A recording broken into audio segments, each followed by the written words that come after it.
పర్వాలేదులే. భగవంతుడు చల్లగా చూసుంటే శోభనం గదిలో నీ కొంగుముడి విప్పాల్సిన వాణ్ణి. డబ్బుందని రామనని పెళ్లి చేసుకున్నావు కదా. భిక్షపతి, నేను నీ వదిన్ని. కళ్ళు పోతాయా? పోనీ, నిన్ను అనుభవించాక కళ్ళేమిటి? ప్రాణం పోయినా పర్వాలేదు. ఏంట్రా, ఏం చేస్తున్నావు ఇక్కడ? ఏం లేదు నాన్న, పాలేమన్నా ఉంటే ఒక బిందెడివ్వు, నేను కూడా శివలింగం మీద పోస్తాను అంటే నోర్మి అంటుంది. మూసా పోస్తాను వదినా. ఏమా, వాడేమన్నా వాగాడా?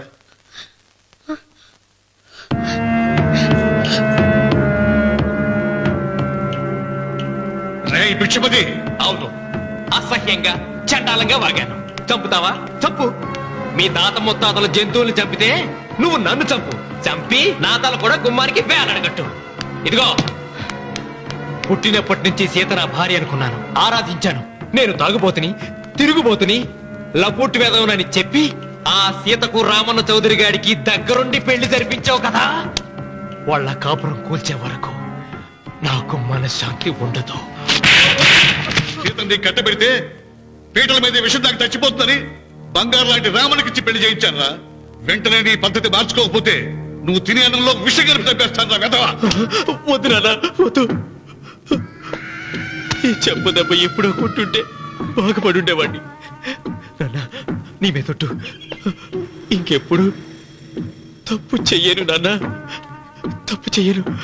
నన్ను క్షమించు నాన్న. ఏర్పాట్లన్నీ పూర్తయ్యాయా? అది ఏమైంది లోకేశ్వరరావు? 50 జంటలు నమోదు చేయించుకున్నారండి. అందులో 30 జంటలకి దానం చేయడానికి మాత్రమే మన దగ్గర భూమి మిగిలి ఉంది. మరి మిగతా 40 ఎకరాలు అంటే మన పొలమంతా? ఈవేళ బాబు గారు, ఎన్ని సంవత్సరాల నుంచి దానం చేసుకుంటూ వస్తున్నారు. కొండలైనా కరిగిపోవలసిందే కదా. మరి ఇన్నాళ్ళు నాకెందుకు చెప్పలేదు? మీరు పుణ్యకార్యం చేస్తున్నారు, మిమ్మల్ని ఇబ్బంది పెట్టడం ఎందుకని. రామన్న పేరుతో 2000 ఎకరాలు ఉండాలిగా, అందులోంచి రాసేవండి. అందులో మిగిలిన 60 ఎకరాలే ఇప్పుడు రాశానండి. ఆయన పేరు మీద గజం భూమి కూడా మిగలలేదు. రేపు శుభకార్యం ఆకూడదయ్యా. నూతన దంపతులు నా ఇంటి దగ్గర నుంచి నిరాశగా తిరిగి వెళ్ళకూడదు. నాతోరా జగన్నాథం. అన్నయ్య, నువ్వు ఈ సాయం చేస్తే నా పరువు కాపాడిన వాడి అవుతావు. 40 ఎకరాలే కాదు, నా యావదాస్తి మొత్తం నాకు ఇస్తాను, నా ప్రాణాలను ఇస్తాను. లోకేశ్వరరావు, అయ్యా కాగితాలు.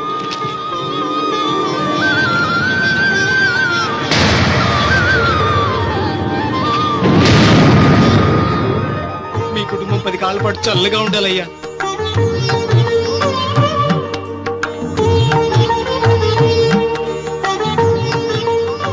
నీ పొలం వాయన దానం చేస్తాడు, పేరు తెచ్చుకుంటాడు.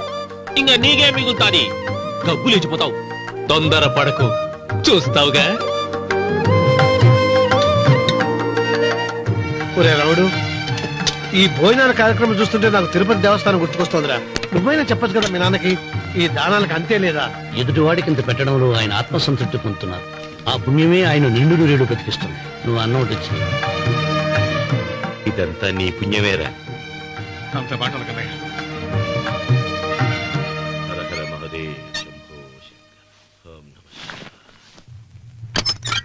పెదనాన్న. ఏం బాబు? పెదనాన్న, నాన్న. ఏమిట్రా? నాన్న నోరు. ఏమిటో చెప్పరా. మా నాన్న నోరు తెరిచి నిన్ను అడగలేక నాకు దస్తావేజీలు ఇచ్చి పంపించాడు. దేనికి? మీరు మా దగ్గర తీసుకున్న పొలానికి గాను రుణపత్రం రాయించుకు రమ్మన్నాడు.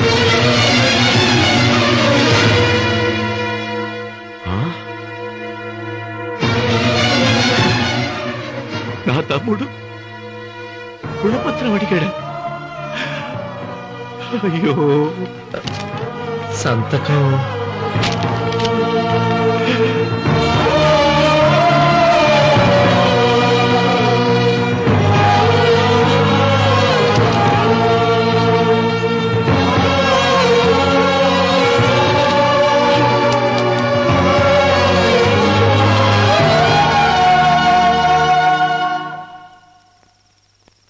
ఏంట్రా తినవేంటి?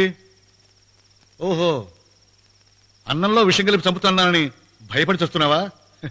లేదురే, తిను తిను.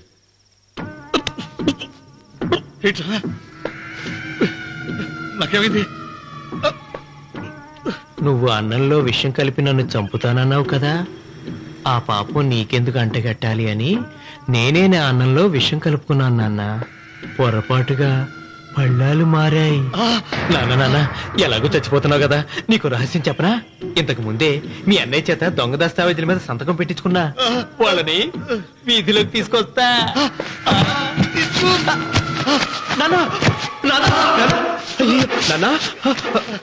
ఈ రేతో నీకు చెప్పాక నేను ఎందుకు బతికిస్తాను? నాన్న చిన్నప్పుడు నీ గుండెల మీద ఆడుకుంటే తెగ ఆనందపడేవాడు కదా, పోయేటప్పుడు కూడా ఆడుకుంటా ఆనందపడే. చల్ చల్ గుర్రం చలాకి గుర్రం, చల్ చల్ గుర్రం చలాకి గుర్రం, చల్ చల్ గుర్రం చలాకి గుర్రం, చల్ చల్. నాన్న నాన్న అయ్యో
తొందరగా పోయిరా.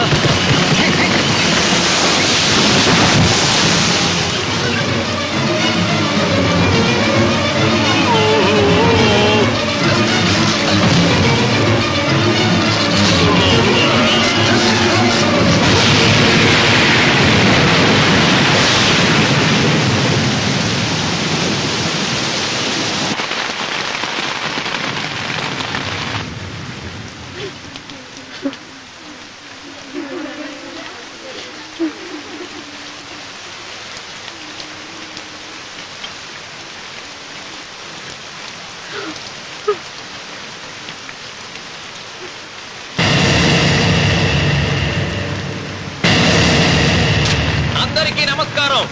ఇది మా పెదనాన్న సంతకం పెట్టిన దస్తావేజు. అక్కడ మా నాన్న లేడు, ఇక్కడ మా పెదనాన్న లేడు. కానీ మా పెదనాన్న మా నాన్న దగ్గర 50 లక్షల డబ్బు, 40 ఎకరాల పొలం తీసుకున్నాడు. ఏ లోకేశ్వరరావు చెప్పు. అవునండి, నేను సాక్షి సంతకం చేశాను. ఈ అప్పు ఎలా తీరుతుందో ఆ ధర్మాత్ముడి శవం అక్కడి నుంచి తీసేలోపు చెప్తే బాగుంటుంది. భిక్షపతి మతుందా నీకు? ఇదేనా అడిగే సమయం? ఆయన తగలబడిపోతే ఆయనతో పాటు ఈ నిజం తగలబడిపోతుంది. మా అన్నయ్య ఆ ధర్మాత్ముడు రక్తం పంచుకు పుట్టాడు. ఏమయ్యా లోకేశ్వరరావు, మా అన్నయ్యకి మిగిలిన ఆస్తి ఏమిటి? ఈ ఇల్లు తప్ప ఏమీ మిగలలేదండి. సరే, 40 ఎకరాల కింద ఈ ఇల్లు పెట్టుకుంటాను. మిగతా 50 లక్షలు ఎలా ఇస్తావన్నయ్యా? ఏంటో నువ్వు మాట్లాడేది? మా రావుని ఒట్టి చేతులతో నడురోడ్డు మీద నిలబెడతావా? సరే, డబ్బు వద్దు, పొలం వద్దు, ఒక్కటిస్తే చాలు. ఏంటది? అది సీత దగ్గరుంది. అది ఇస్తే 50 లక్షల బాకీ రద్దు చేసుకుంటా. సీతారత్నం పుట్టింటి వాళ్ళు పెట్టిన 7 వారాల నగలున్నాయి. అవన్నీ నాకు ఇచ్చేస్తే నేను సరిపెట్టుకుంటాను.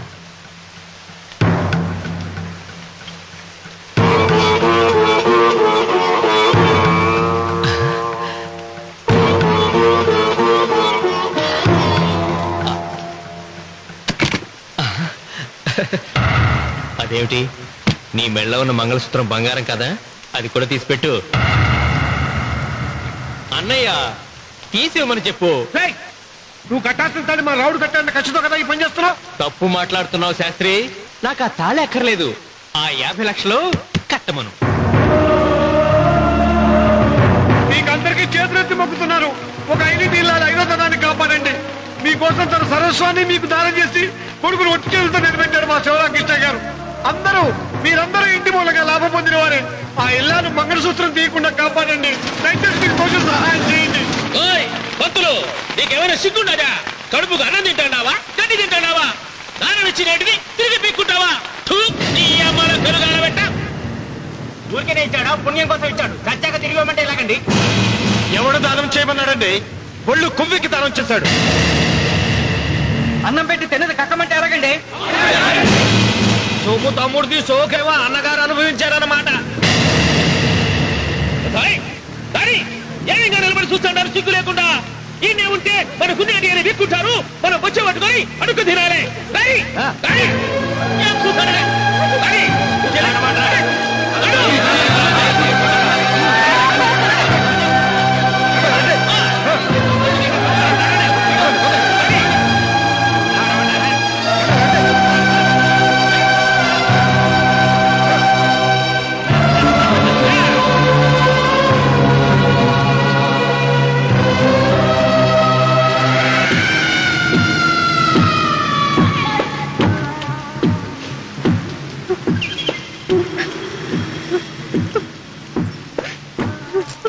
అమ్మ సీత, భిక్షపతి, మా వియ్యంకుడు బాకీ ఉన్న 50 లక్షల డబ్బు, 40 ఎకరాల పొలం నీకు నేనిస్తాను, సరేనా? సరే.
దేవుడా? ఆయన దేవుడే అయితే 24 గంటలు శివ పూజ చేస్తూ దాన ధర్మాలు చేసిన మా నాన్నకు దిక్కులకి సవరిస్తాడా?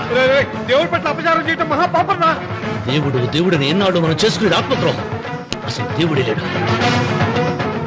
దిష్టి బొమ్మలాగా నా ఇంటి ముందు ఆ శివలింగం ఉండటానికి వీల్లేదు. తప్పో మీరు ఆ శివలింగం జోలికి వెళ్తే నా ప్రాణాలు తీసేసి వెళ్ళండి. నా భర్త దేవుడికి అపకారం చేయడం ఈ కళ్ళతో చూసే కంటే మీ కళ్ళ ముందే చచ్చిపోతాను. నన్ను చంపేసేయండి, చంపేసేయండి. నీకు ఇంటి ముందు శివలింగం దేవుడా, నాకు మాత్రం నల్లరాయి. ఈ రోజు నుంచి నేను ఈ వీధి గుమ్మం నుంచి నడవను. ఆ నల్లరాయిని కన్నెత్తి చూడను. ఆ పెరటి గుమ్మమే నాకు వీధి గుమ్మం. ఇది అంగీకరిస్తుంది. నువ్వు నమ్ముతున్న దిష్టి బొమ్మ కోసం కాదా, నీ కోసం. లక్ష్మి వచ్చింది. ఇంకా సీతారాముడు. భిక్షపతి గారు తీసుకున్నది 40 ఎకరాలని, మిగతాదంతా కుట్ర అని, ఆ కుట్రలో నాకు భాగస్వామ్యం ఉందని రామన్న గారికి తెలిస్తే నన్ను చంపేస్తారండి. డబ్బు చూసేసరికి ఆశ పుట్టిందా? ఇదిగో ఈ సంగతి ఎవరికైనా చెప్పావో కోసేస్తా. భిక్షపతి, నువ్వు నాశనం అయిపోతావురా, నాశనం అయిపోతావు.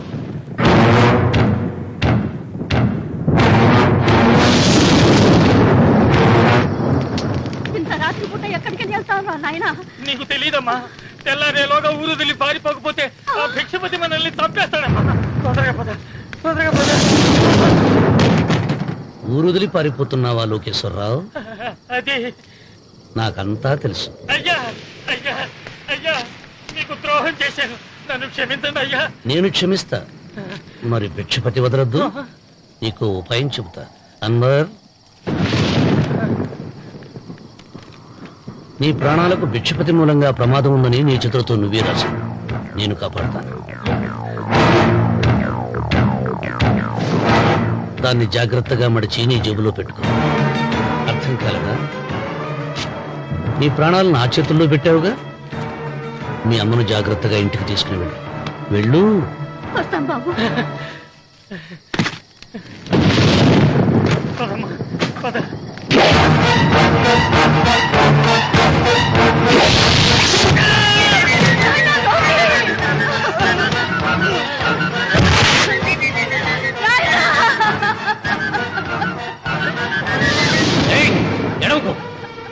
ఎడవకో. కన్నీళ్లు పెట్టేంత గొప్ప చరిత్ర కలిగిన వాడు కాదే నీ కొడుకు. అన్నం పెట్టిన మా నాన్న చావు కారణమైన వాడు. నీ కొడుకును భిక్షపతి చంపాడని పోలీసులకు చెప్పాలి. అప్పుడే బ్రతికినంత కాలం నీకు నీ మనవరాలకి ప్రాణభిక్ష పెడతాను. లేకపోతే అలాగే బాబు. అన్వర్, అయ్యా, వీడి శవాన్ని తీసుకెళ్లి భిక్షపతి ఇంటి ముందు పడే.